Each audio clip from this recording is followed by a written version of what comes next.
পলে যাচ্ছে। কিছুদিন আগে কিন্তু বেগম খালেদা জিয়াও বিমানত চড়িয়েছে, চড়েনি ভাইজান? দেখেন তো চড়ার একটা মোশান কি। আসলে এই মানুষটাকে হাসিনা খুব অপমান করছে, যার দুইটি এতিম সন্তানকে লালন পালন করছে, আর সেই মহিলাকে এতিমের আত্মসাতের একটা মিথ্যা কেস দিয়ে অন্যায় ভাবে 5 বছর জেল দিল আমার উম্মতের জন্যে। তুমি কি মনে করো জিবরাইল, আমার উম্মত গুলা দুনিয়া থুই আসা আমি নবী জান্নাতে আরাম করব, এমন নবী আমি নই। জিবরাইল বলে, হুজুর তাহলে কি খবর? রাসূল বলেন, খবর হলো আল্লাহ যদি আমাকে বলতো জান্নাতে থাকেন, তাহলে আমি ঢুকতামই না। আমি সেই নবী, যেদিন আমার সমস্ত উম্মতকে আল্লাহ জান্নাত দিবে, সেই দিন আমি নবী থাকার জন্য জান্নাতে ঢুকবো। মানে আমার উম্মত ছাড়া আমি নবী জান্নাতে ঢুকবো। খুশি না বেজার? হ্যাঁ, আলহামদুলিল্লাহ। এই নবী শুধু আমাদের নবী না, আমাদের কি এই যে দরুদের মধ্যে আপনার কি বললেন, আল্লাহুম্মা সাল্লি আলা সাইয়্যিদিনা। সাইয়্যিদিনা শব্দের অর্থ কি? কথা কয় না। নেতা বারে জোরে কন। নবী আমাদের কি? শুধু নবী না, আমাদের বাংলাদেশে কিছু মুসলমান শুধু নবী মনে করে, নেতা হিসাবে অন্য একজন মানুষের পিছনে ঘুরঘুর করে। নবীর প্রতি দরুদ পড়ে, নবীর সালাম করে মসজিদের ভিতরে, কিন্তু নবীর সমাজ গড়ার কাজে অনেকের দ্বন্দ্ব মনে বাজে। মনে করে নবী থাকবে মসজিদে, নবী থাকবে মাদ্রাসায়, নবী কেন বাহিরে থাকবে? এরকম মনে করছেন আবু জেহেল, যে আপনি ঘরের মধ্যে কোরআন তেলাওয়াত করেন, আমরা বাইরে থেকে খালি কোরআন তেলাওয়াত শুনবো, আপনি যা চাবেন বিনিময়ে তাই পাবেন, তাই পাবেন। আপনি যদি বলেন যে একটা সুন্দরী যুবতী বউ চাই, আমরা সাপ্লাই দেব। যদি আপনি বলেন ভালো ভালো খাবার, আপনার ঘরের মধ্যে এসে হাজির হবে। যদি চান মক্কার সবচেয়ে ধনী হতে, টাকা পয়সা হাদিয়া দিয়ে আপনার ঘর ভরে দিব। এত কিছু দিবার পরেও রাসূল বললেন, যেগুলো আপনারা দিবার পারবেন না সেটাও যদি দেন, আসমানের চন্দ্র সূর্য যদি আমার 2 হাতে তুলে দেন, এক মুহূর্তের জন্য আল কোরআনের আলো ঘরের মধ্যে জ্বলবে না, বিশ্বের সব জায়গায় কোরআনের আলো জ্বালাতে হবে। জোরে কোন কথা ঠিক কি না? আল কোরআনের আলো। এটা আবু জেহেলের হলো না। সংসদের কথা শুনলেও ওই সাফায়ের এক হারুন খেপে যাচ্ছে, দরকার নাই। আমরা বলবো আল কোরআনের আলো সব জায়গায় জ্বালো। আপনার বন্ধু সব জায়গার মধ্যে সংসদ আছে না নাই? আছে।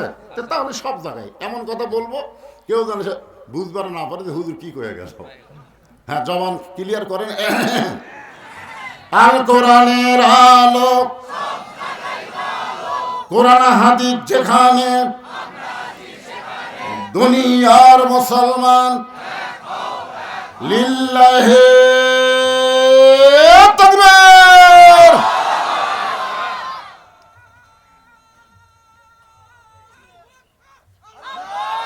কেরে এত কয়ালিপ টান লইরা? মাশাআল্লাহ। শোনেন, গত বছর মাগরিবটা ওয়াজ করছিলাম তো, আজকে দেরি হয়ে গেছে। আমি আইসি অনেক আগে, কিন্তু তুলে দিলে দেরি করে, আগে আপনাকে চেতন করে তারপর ওয়াজ করা লাগবে, বোঝেন না ভাই? তকবীর দিতে আপনাকে সমস্যা আছে, কিন্তু তাই বলে অত টানা দিয়ে না বাজান, ওটা একটা 8 আলিফ টান হয়ে গেছে।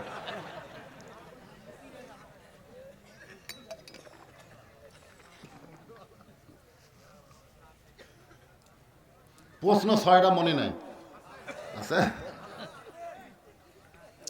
6টা প্রশ্ন করছে 1300 বছর আগে। তখন এরকম অ্যাটম বোমা ছিল না। এখন ভারত ভয় দেখাচ্ছে বাংলাদেশ যদি কিছু বেশি কিছু করে, আমাদের হাতে পাওয়ার আছে। ফাটাকেষ্ট মিটু চক্রবর্তী কি কথা জানেন? ওর বাড়ি কিন্তু বাংলাদেশি, কিন্তু ভারতের যা খুব মরদ হয়ে গেছে। তো বলতেছে আমরা যদি ভারত ইচ্ছা করি, বাংলাদেশকে দখল করতে আমাদের 15 দিনও লাগবে না।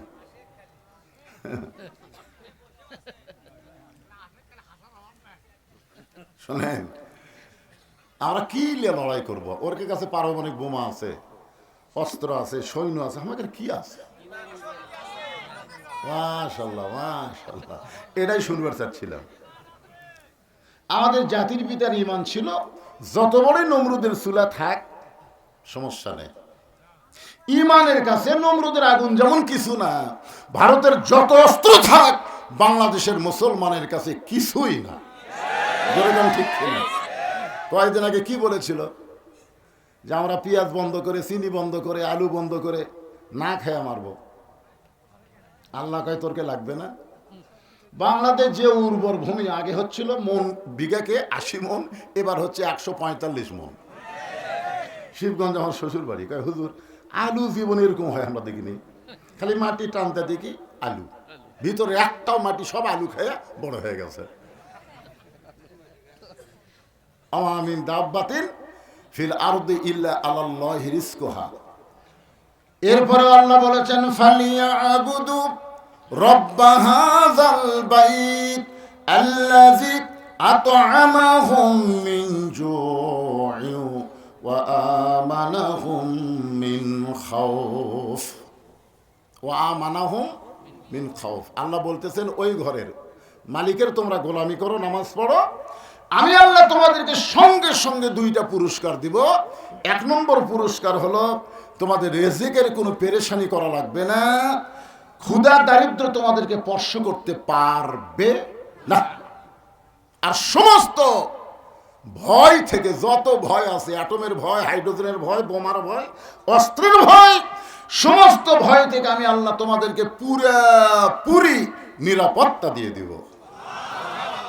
নিরাপত্তা দেওয়ার মালিককে আরো জোরে আলহামদুলিল্লাহ। 1 নম্বর হলো নামাজ। এই 4টা বিষয়ের মধ্যে 1 নম্বর হলো নামাজ। এই নামাজটা এত গুরুত্বপূর্ণ, রাসূল বলেছেন লা সালাতা লা ঈমানা, যার নামাজ নাই তার ঈমান নাই। খালি ঠিক কয়জন কথা এই জায়গাত কিন্তু আর জবান খুলতেছেন না, কারণ আপনাদের মধ্যে এমনও মানুষ থাকতে পারে যারা মাগরিবও পড়েনি, এশাও পড়েনি। আপনারা বলেন তো যারা মাগরিব এশা পড়েনি এরা ফজর পড়বে? কিসের কয় পড়তে পারে? 5 ওয়াক্ত নামাজের মধ্যে সবচাইতে কষ্টের নামাজ হলো ফজরের নামাজ।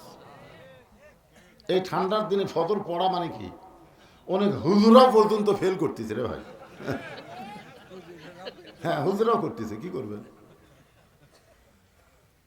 তো যারা মাগরিব এশার নামাজ পড়েননি, এই হাদিস অনুযায়ী তাদের খবর কি হলো? লা সালাতা লা দীন, যার নামাজ নাই তার কোনো ধর্ম নাই। বাইনাল আবদি ওয়াল কুফরি তরকুস সালাত, বান্দা কাফিরের মধ্যে পৃথক করার জিনিসটার নামই হলো নামাজ। এই নামাজ ওয়াজ দেয়া হবে না। কাতুলি সাহেব বললেন 32 বছর, আমি বললাম 42 বছর, আরো 100 বছর ওয়াজ করেন, ওয়াজ দিয়ে নামাজ হবে না, হবে না। এই জন্যে নবুয়তের 10ম বৎসরে আল্লাহ নবীকে নামাজ দিলেন। এরপরও নবী 3 বছর মক্কায় ছিলেন, প্রকাশ্যে আজানও হয়নি, প্রকাশ্যে জামাতও হয়নি। রাসূল কয় আল্লাহ আপনি কোরআনে বললেন ও আকিমুস সালাত, নামাজ কায়েম করো, কিন্তু আমরা তো পারতেছি না। নামাজ পড়তেছি একা একা ভয়ে ভয়ে, একজন খাড়া করেছি আরেকজন নামাজ পড়ে, তাহলে কায়েম কেমনে হবে? পড়াই যাচ্ছে না। করোনার সময় আমরা পড়বারই পারিনি, জোরে কোন কথা ঠিক কিনা? আমার মাদ্রাসা মসজিদে তারাবির সময় সব মসজিদে ঘোষণা করে দিছে যে ইমাম, মুয়াজ্জিন, মসজিদ কমিটি সহ সর্বমোট 12 জন। করোনার ভয়ে এখন কমিটি সব লোক নামাজ পড়ার গেছে, যদি মরে যাই এখন সাধারণ মুসলিম আর ঢোকার জায়গায় নেই। সব আছে এখন মাদ্রাসার মসজিদে। হুজুর আপনি কি করবেন বাইরে? তাহলে 2 জন তোমরা গেটত খাড়ায় থাকো, পুলিশের কোনো গাড়ি দেখলেই খালি একটু ইশারা দিবে। আমরা এক সময় 2 জন একটা গাড়ি দেখে মনে করছে পুলিশের গাড়ি, যে পুলিশ পুলিশ কতি কার স্যান্ডেল ঘুড়ি পড়ে আছে ভাই, মারছে দৌড়, নিয়ত করার পরেও নামাজ ছাড়ে দৌড়াচ্ছে। করোনার ভয় কিন্তু না, পুলিশ জরিমানা করবে। 12 জনের জায়গায় 32 জন হলো কেন? সমস্যা। আল্লাহ বলেন হাবিব মক্কায় আপনাকে আমি নামাজ দিয়েছি, কিন্তু নামাজ কায়েমের পরিবেশ মক্কায় নাই। নামাজ কায়েমের পরিবেশ করতে গেলে আপনাকে যেতে হবে মদিনা। দিনের বেলা না, রাত্রে বেলা, গভীর রাত্রে মক্কা ছেড়ে আপনাকে মদিনায় হিজরত করা লাগবে। চিন্তা করে দেখেন, নামাজ কায়েমের জন্য নবী মক্কা ছেড়ে কোথায় যাবেন? একটু হোহা করেন, কোথায় যাবেন? গভীর রাত্রে একদিন হিজরতের হুকুম হবে, সেই দিন আপনি মক্কা ছেড়ে মদিনায় যাবেন। আল্লাহ হিজরতের হুকুম দিল ওই দিন, যেদিন মক্কার ৩৭ জন নেতা আল্লাহ নবীর বাড়ির চারিধার ঘেরাও করছে। যতদিন নবীর বাড়ির চারিধার ফাঁকা ছিল, কেউ ঘেরাও করেনি, তখন আল্লাহ হিজরতের হুকুম দেয়নি। যেদিন দিছে সেদিন নবী জানলা দিয়ে দেখতেছে, দাও লিয়া, চাইনিজ কুড়াল লিয়া, ফালা লিয়া, লাঠি লিয়া নবীর বাড়ির চারিধার ঘেরাও করছে। আল্লাহ বলতেছে এখন হিজরত করেন। নবী কই ক্যারে, এরকম কঠিন অবস্থা আল্লাহ হিজরত করতে বলার পিছনে আল্লাহর কারণ কি? যেদিন কেউ ছিল না সেদিন আল্লাহ হিজরতের হুকুম দিল না, আর আজকেই হবে বাড়ি ঘেরাও করছে, আর এখন বলতেছে হিজরত করেন। আল্লাহ নবী ডাক দিলেন, আলী। লব্বাইকে রাসূলুল্লাহ। নবী বলেন, আলী আমার বিছনায় তোমাকে ঘুম পাড়তে হবে, ওড়ে তামানে চাদর দিয়ে। আলী বলতেছেন, হুজুর কেন? বলে, দেখো চারিধার আমার ঘেরাও করছে মারার জন্য, তুমি আমার বিছনাতে এমনভাবে থাকবে ওরা যেন মনে করে আমি ঘুমে আছি, এই মনে করে তোমাকে বসাবি।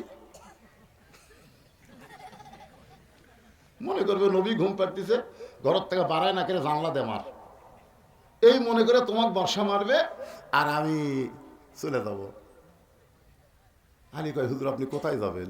বলো, অত শোনার দরকার নাই, বিছানাত ঘুম পাড়বো কিনা সেটা কর, কিন্তু আমার মনে করে কিন্তু মারবি।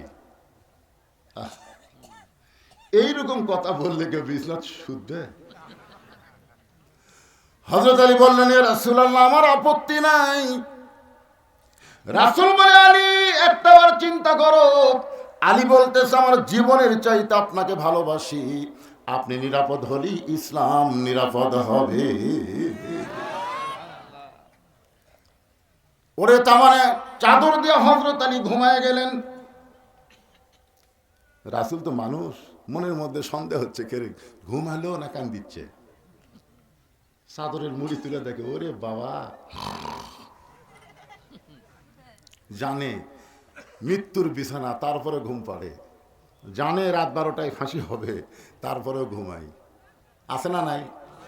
মীর কাসেম আলী উকিলকে বলতেছে, কে রে খবর কি? বলে, আজকে রাত 12টায় আপনার ফাঁসি হবে স্যার। বলে, এখন বাজে কয় টাকা? 9:30। আলহামদুলিল্লাহ, এখন 2.5 ঘন্টা আছে। ঘুম পাড়ি, বসতে কি করবো, 2 ঘন্টা ঘুম পাড়ি, চেতন যদি না পাই আমার ডাক দিও। উকিল কই, মানুষ না ফাঁকা রে, চেতন পাবি না মানে? উকিল মন খারাপ করে চলে গেছে। 2 ঘন্টা পরে এসে দেখে ফাঁসির কন্ডম ছেলে নাক ডাকে ঘুম পাড়তিছে। উকিল চিন্তা করে 8 ঘন্টা পর ফাঁসি হবে, এই মানুষটা এর পরেও কেমনে ঘুমায়? পায়ের বুড়া আঙ্গুলে যখন একটু নড়াইছে, ঘুম থেকে চেতন পাই। বলে, উকিল ভাই ফাঁসির কি সময় হয়েছে? বলে, এখনো 8 ঘন্টা বাকি আছে। ওযু করে 2 রাকাত নামাজ পড়ে, পবিত্র কোরআন থেকে সূরা মুলক, সূরা মুজাম্মিল তেলাওয়াত করে। বলে, উকিল ভাই আমার কয়েকটা কাপড়ের মধ্যে সবচাইতে ভালো কাপড়টা আমাকে বাছাই করে দাও।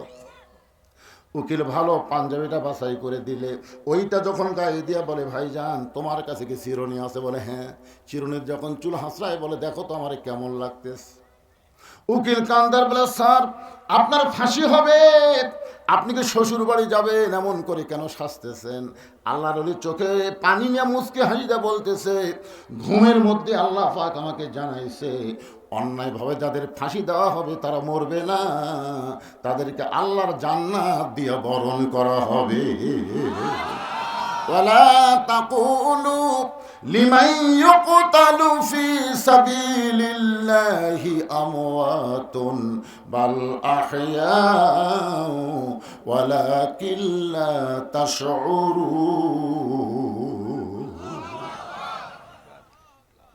নবী দরজা খুলে বের হলেন, দেখে শিয়ালের চোখের মতন ওরকে চোখ জ্বলতিছে, খালি নবীর দরজার দিকে বাড়ির দিকে এমন ভাবে তাকে আছে। রাসূল কয় আল্লাহ কি করি? আল্লাহ কয় কিছু করা লাগবে না, আপনার কাছে যে অস্ত্র আছে, অনুনাজ্জিলু মিনাল কুরআনি মা হুয়া শিফাউ ওয়া রাহমাতুল লিল মুমিনিন। সব সমস্যার সমাধান। আয়াতকে আপনারা বিশ্বাস করলেন না? করছেন? আয়াতের বাংলা অর্থ কি? একটা স্লোগান দিলি তো অর্থ বার হয়ে যায়। আমি যেই বলবো সব সমস্যার সমাধান, আপনারা বলবেন দিতে পারে আল কোরআন। সব সমস্যার সমাধান কোরআনের 3টা আয়াত এক মুষ্টি বালুর মধ্যে পড়ে। রাসূলকে আল্লাহ বলেন উপর দিকে ফিকায়া দেন। রাসূল যখন বালু নিক্ষেপ করে, ওই বালুটা আল্লাহ 60 জন্য তার চোখে সমানভাবে ঢুকিয়ে দিছে। ওর হাতে যে লাঠি আছিল, রাম দেওয়া ছিল, বর্ষা ছিল, সব ফেলা দিয়া খালি। রাসূল কয় আল্লাহ ওরকে অস্ত্র দিয়ে ওরকে এখন বসান যায়, মানে কোনো দিকে খেয়াল নেই, চোখ ডলতি তার খেয়াল আছে। আল্লাহ বলেন আজকে মারের দিন না, সময় মতো মার হবে। 24 সালের 5 আগস্টে, ধরে ঘর কথা ঠিক কি? আজকে মারের দিন না, 15.5 বছর একটু ধৈর্য ধরা লাগবে। ধরে কথা কর না কেন রে ভাই? মার কি সব সময় তাই? যান আজকে যে হুকুম আছে সেটা করেন। গভীর রাত্রে নবী চুপি চুপি আবু বকরের বাড়ির দরজায়, নেতা যেমন কর্মীও তেমন, ধরে গান সুবহানাল্লাহ, আস্তে করে ঠোকা মারলি দরজা খুলে গেল। নবী চমকে কে বলে আবু বকর এই গভীর রাত্রে তোমার দরজায় আসতেছি, তুমি কি জানতে নাকি? বলে হুজুর 6 মাস আগে আপনি বলেছিলেন একদিন গভীর রাত্রে মক্কা ছেড়ে মদিনায় হিজরত করা হবে, আমাকে সঙ্গে করে যাবেন। সেদিন থেকে আজ পর্যন্ত কোনো রাত্রিবেলা ঘুমাইনি, বরং সারা রাত আমি দরজায় দাঁড়িয়ে থাকি। রাসূল বললেন চলো যাই। আবু বকর সাথে সাথে রওনা দেয়। আল্লাহ রাসূল বলে আবু বকর একটা বার কি বাড়ির মধ্যে ঢুকবা না? বিবি বাচ্চার কাছে কি একটা কার বলবা না? আবু বকর বলি রাসূলুল্লাহ আমি সিদ্ধান্ত নিয়েছি। চলতে পথে 2 দিন থামিলাম, যাবার কালে একজনারও দেখা না পাইলাম। ও আমার সাদের মালা যায় রে ছিঁড়ে, রইব না আর বেশি দিন তোদের মাজারে। এই গানটা কিন্তু হাসিনা কছে, জানেন আপনারা? যখন বিমানত চড়ে পলে যাচ্ছে, কিছুদিন আগে কিন্তু বেগম খালেদা জিয়াও বিমানত চড়িছে, চড়েনি ভাইজান? দেখেন তো চড়ার একটা মোশান কি। আসলে এই মানুষটাকে হাসিনা খুব অপমান করছে, যার 2টি এতিম সন্তানকে লালন পালন করছে, আর সেই মহিলাকে এতিমের আত্মসাতের একটা মিথ্যা কেস দিয়ে অন্যায়ভাবে 5 বছর জেল দিল, আপিল করলো 10 বছর হয়ে গেল। আপনি কোন তো আপিল করার পরে সাজা বাড়ে না কমে? হায় হায় হাসিনা, তোর দুঃখে বাঁচি না রে, কি কামড়া করলো। কতবার তার কাছে অসুস্থ হয়েছে, বিদেশে চিকিৎসা করার একটা আবেদন করলো, একটাই কথা বলে আইনে কোনো ফকর নেই, আইনে কোনো ফাঁক নেই। আল্লাহকে আইন কাক কয় আমি আল্লাহ দেখাবো, তোর কোন কথা ঠিক কিনা? হাসিনা তোমার পলানোর ভিডিও আমরা দেখছি, শেখ রেহানা খালি মাটির দিকে মাথা করে হাঁটছে, আর হাসিনা খালি চারিদিকে দেখলো। তখন হাসিনা মনে মনে গান কাছে, যাবার কালে এক চামচারও দেখা না পাইলাম। যে চামচারা সংসদের মধ্যে হাসিনাকে হজরত বানাচ্ছে, ধরে কোন কি বলা কি চামচারে, যাই যত বেশি চামচামি করবে তাকে তত বড় পদ দেয় হাসিনা, ধরে কোন কথা ঠিক কিনা? হজরত বলা স্বামী হোসেন কোথায়? আরে কাউয়া কাদের ওয়াজ আসে, কাউয়ার ওয়াজ আর কতদিন করবেন? কাউয়া এ বাবা, এই যে মুরব্বী কি করতেছেন, লোকজন ওইদিকে তাকায়, বোঝেন না? গত বছর মাগরিবটা ওয়াজ করছি 2 ঘন্টা, একে মন ভরেনি। এবার আবার রাত্রে দাওয়াত দিয়েছে, আজকে চলতে থাকবি, দেখি কতক্ষণ হয়। না না, ওটা বসার চান্সও আছেন নাকি? 6টা প্রশ্ন খালি খেয়াল থবেন, কোরআন থেকে উত্তর হবে। তোমরা কাফেরেরা নাস্তিকেরা যা বলবা তাই। আল্লাহ শুধু আমাদের আল্লাহ না, আল্লাহর কোরআন আমাদেরকে দিয়েছে উচিত জবাব দেওয়ার জন্য। জোরে কোন কথা ঠিক কিনা? তোমরা বলো ইসলামের সাথে রাজনীতির সম্পর্ক নাই, আজ তোর বাপক দেখামো, দেখা যা আছে না নাই। এই যে মিডিয়ার মাধ্যমে গোটা পৃথিবী সয়লাভ হয়ে যাচ্ছে, মনে করতেছেন আমরাই কয়জন। এতে এইগুলোর মাধ্যমে আমেরিকার যারা আছে ওরাও দেখতেছে, ব্রিটেন ফ্রান্সে যারা বাংলাদেশে আছে ওরাও দেখতেছে। জোরে কোন ঠিক কিনা? এমনকি আমার ওয়াজ পর্যন্ত পিনাকি ভট্টাচার্য হিন্দু হয়েও দেখে। জোরে কোন কথা ঠিক বানায়নি? ভিডিও বানায়নি? আজহারি আর আমাকে নিয়ে একটা ভিডিও বানাইছে। একটু মনোযোগ দিয়ে শুনবেন। আবু বকরকে বললেন চলো যাই, নবীর সঙ্গে রওনা দিলেন। মক্কা থেকে মদিনা হলো উত্তর দিকে, কিন্তু নবী চললেন পূর্ব দিকে। আবু বকর বলে রাসূলুল্লাহ, আল্লাহ যদি মদিনায় হিজরত করতে বলে তাহলে উত্তর দিকে যাওয়া লাগবে, আপনি পূর্ব দিকে কেন চলতেছেন? রাসূল বলে, আবু বকর ওই যে একটা পাহাড় দেখতেছো, ওই পাহাড়ের উপরে একটা গর্ত আছে, এই গর্তের ভিতরে আমাদেরকে আত্মগোপন করা লাগবে। আত্মগোপন মানে লুকালুকি। আলুর বাড়ি থাকেননি? আপনি বিএমপি করবেন, আপনি জামাত করবেন, আপনি ইসলামী আন্দোলন করবেন, আর আপনি বাড়ির বউ চললে আরামে ঘুম পাড়বে। সিরাজগঞ্জের রোডে থাকতি আমার বউ মোবাইল করে বললো খবর কি, আমি বললাম রোডে, কয় বাড়িতে আসেন না। সন্ধ্যার পর থেকে পুলিশ খালি ঘুরতেছে, আজকে কিন্তু সাইজ করবে। আমি শ্বশুরকে বললাম আব্বা যান, না বাবা আমার একটু আসা চলবে না। আমি চিন্তা করলাম কাক কল দিই, আর বন্ধু বান্ধব 3-4 জনকে দিলাম, কয়ে ভাই আপনি দাগি ভাই, আপনাকে জায়গা দেওয়া। তখন বললাম গাড়ি 1 কিলো ফাঁকে থুয়ে আলুর বাগুড়ের মধ্যে কম্বল পায়া কি লুকালুকি রাসূলের সুন্নাত। জোরে কোন সুবহানাল্লাহ। আরে এই সুন্নাত যারা পালন করেননি এরা পালন করেন। আপনি এমন একটা দল করেন শয়তান যেন আপনাকে খোঁজে। জোরে কোন কথা ঠিক না? কেউ যদি বলে আমার কোনো টেনশন নাই, আমি দিনে খাই রাতে ঘুমাই, তুই শয়তানের দল করিস, তোর টেনশন হবে কোত্থেকে? মাটি থেকে 5600 ফুট উপরে, 5600 ফুট উপরে একটা গর্তের মধ্যে নবী আবু বকরকে নিয়ে, নবী দুর্বল হওয়ার কারণে আবু বকরের উরাতকে বালিশ বানায় ঘুমায় গেলেন, কিন্তু আবু বকর ঘুমায় না। কিছুক্ষণ পরে দেখে ঘরে সুরের গরমে নবীর কপাল ঘেমে মুক্তার দানার মতন ঘাম বের হয়ে গেছে।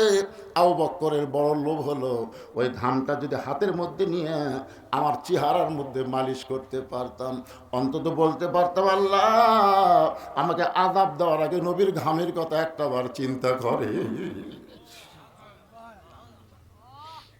নবীর কপালের ঘাম নিয়ে যেই মাত্র চেহারার মধ্যে মালিশ করেছেন, চাঁদ সূর্য গ্রহ তারা তারি নূরের ইশারা, নইলে যে অন্ধকারে ডুবিত এই তরণী।